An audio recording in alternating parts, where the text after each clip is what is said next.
आमदार राजेश टोपे यांच्या नेतृत्वात ज्ञानराधा पतसंस्थेच्या ठेवीदारांचा जालना जिल्हाधिकारी कार्यालयावर धडक मोर्चा। ठेवीदारांनी जिल्हाधिकारी कार्यालयासमोर 1.5 तास केले ठिय्या आंदोलन। जालना जिल्हाधिकाऱ्यांना दिलं मागण्यांचे निवेदन। राज्य सरकार जर संवेदनशील असेल तर त्यांनी 8 दिवसात ज्ञानराधा पतसंस्थेच्या ठेवीदारांच्या ठेवी परत मिळवून देत संबंधितावर कठोर कारवाई करावी। आमदार राजेश टोपे यांची मागणी। ज्ञानराधा पतसंस्थेच्या ठेवीदारांनी आमदार राजेश टोपे यांच्या नेतृत्वात आज जालना जिल्हाधिकारी कार्यालयावर मोर्चा काढलाय। ज्ञानराधा बँकेच्या संभाजीनगर, जालना, परभणी जिल्ह्यात सर्वाधिक शाखा आहेत। त्यामध्ये 1,63,000 जणांचे फिक्स डिपॉझिटचे खाते असून त्यामध्ये 1,700 ते 2,200 कोटी रुपयांची गुंतवणूक आहे। सेविंग आणि करंट खातेनुसार आतापर्यंत 3 लाखाहून अधिक खातेदार समोर आले आहेत। 3,750 कोटी रुपयांच्या ठेवी आहेत।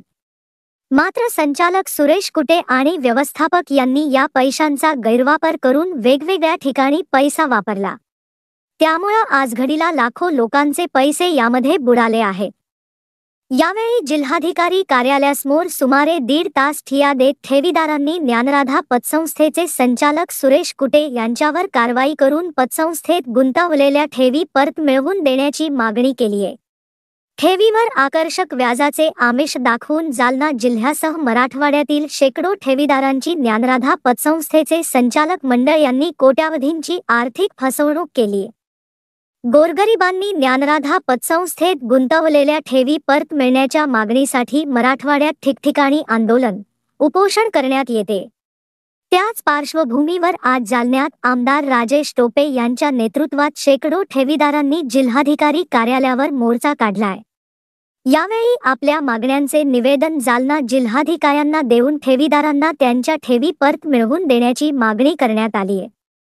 जर राज्य सरकार संवेदनशील असेल तर त्यांनी 8 दिवसात ठेवीदारांच्या ठेवी परत करून ज्ञानराधा पतसंस्थेचे संचालक यांच्यावर कारवाई करावी अशी मागणी आमदार टोपे यांनी केली। संभाजीनगर, जालना, परभणी यामध्ये सर्वात जास्त शाखा आहे आणि त्यामुळे एकूण आपल्या सगळ्या ठेवीदारांची संख्या जर मी माहिती घेतली मुद्दाम आपल्या सगळ्यांच्या हिताच्या जपवणुकीसाठी तर तुमचे एफडी म्हणजे फिक्स डिपॉझिटचे जे खाते आहे त्याच्यामध्ये एकूण 1,63,000 लोकांचे खाते आणि त्याच्यामध्ये एकूण जवळजवळ तुमच्या माहितीसाठी सांगतो की 1,700 कोटी रुपयांची गुंतवणूक आहे फिक्स डिपॉझिट मध्ये। त्याचबरोबर करंट अकाउंट आणि सेव्हिंग अकाउंट म्हणजे बचत खातं या खात्यामध्ये सुद्धा एकूण जर खातेदार विचारले तर 2 लाख एवढे खाते। त्यामुळे 2 लाख आणि फिक्स डिपॉझिटचे 1,65,000, 3,65,000 खातेदार एकूण आतापर्यंत सापडले। म्हणजे एकूण किती असतील ते माहिती नाही, पण 3,65,000 आतापर्यंत जी मला पोलिसने आकडा दिला तो आकडा आहे। आणि याच्यामध्ये एकूण किती ठेवी आहेत तर साधारण 3,750 कोटी, जवळजवळ 4,000 कोटी रुपयांच्या ठेवी आहे। आता मित्रांनो, यांनी काही तुम्हाला कर्ज दिलं नाही, पण हे सगळे पैसे त्यांनी त्यांच्या वेगवेगळ्या कंपनीमध्ये टाकून गुंतवणूक केली। काही खोट्या कंपन्या केल्या, त्याला आपण इंग्लिशमध्ये शेल कंपन्या करतो, खोट्या कंपन्या।